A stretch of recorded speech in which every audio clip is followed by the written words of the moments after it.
I would like to take a few moments to talk about the human being it is designed and what's possible for us as human beings. For example, if we're talking about airplanes instead of human beings, we could see many different types of planes, but we could also see there are things about the design that are common to all airplanes.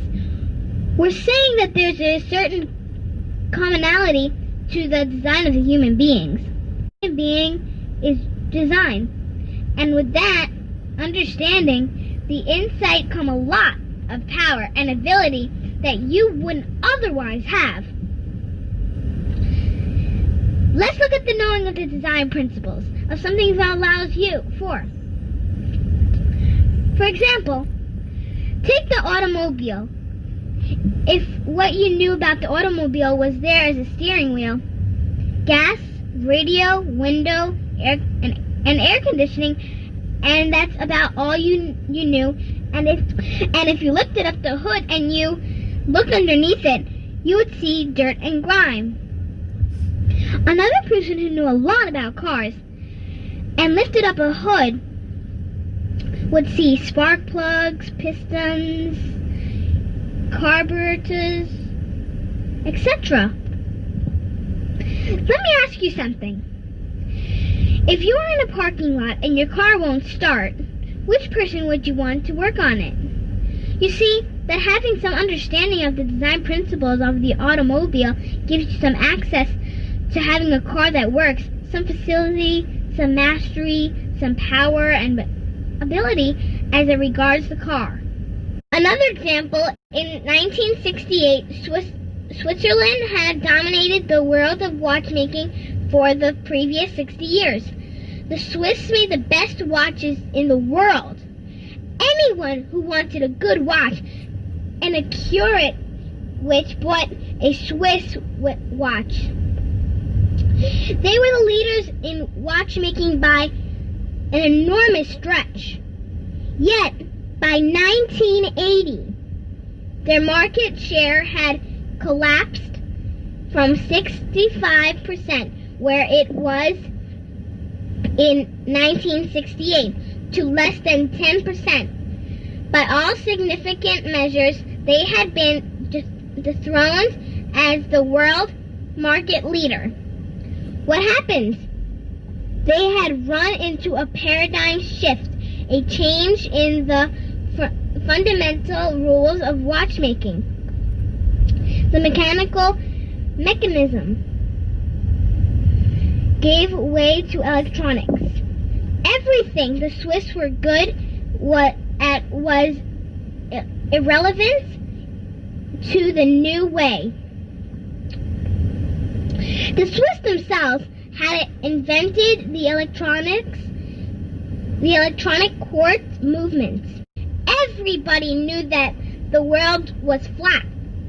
It was the only paradigm available at the time, and everyone operated consistent with that. When it was discovered that the world was round, a whole new possibilities became available. Did you know that if you were to put fleas in a jar with a lid and kept them in the jar for a while and then took the lid off, the fleas would only jump as high as the imaginary lid? That imaginary limit became the extent of their paradigm, even though actuality far more was available. You may want to ask yourself, what are the imaginary boxes? What's available that I'm not even aware of? Suppose that who we are is not determined by the past, but rather who we are is determined by the future. That is what you will get, a wide open future, like a blank slate from which to create your relationship and your self-expression. The design of a human being is that if there's something that is unwanted or unpleasant, we resist to try to change it. That's just the way our machinery works, so to speak. That covers a few of the design principles. On the methodologies, there are many more than I've listed here, but we're not But when they're all at work together, something begins to emerge, like it does for the scientists, like it does in the phenomenon of balance. Let's work together for a moment. What in your life are you resisting, putting up with, or trying to change or ignoring? Look at an area for yourself that you are resisting, putting up with, or trying to change. Say more about that. Describe the situation or circumstance around the issue. What's that like for you? Breakthroughs in these areas make a difference in any issue a person could have. We won't be trying to change anything about your circumstance, but instead bring a breakthrough in the areas communication, relationship, affinity for people, self-expression, and vitality into your issue.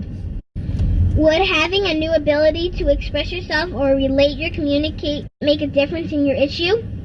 What would that look like in your life if it happens? Just take a moment and imagine how it would look. What would be different and how you might communicate differently? Given what you are dealing with in your life is a breakthrough related to communication, relationship, affinity for people, self-expression, or vitality.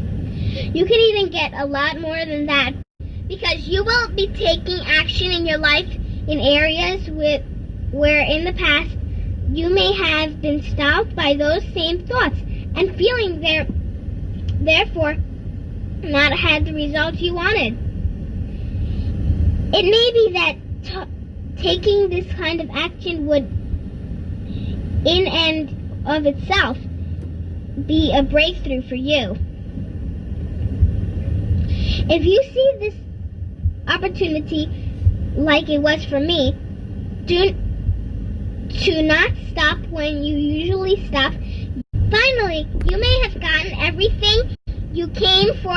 Thank you for being here, and it really all boils down to it is worth it. And ultimately, you are the only one who can answer that question.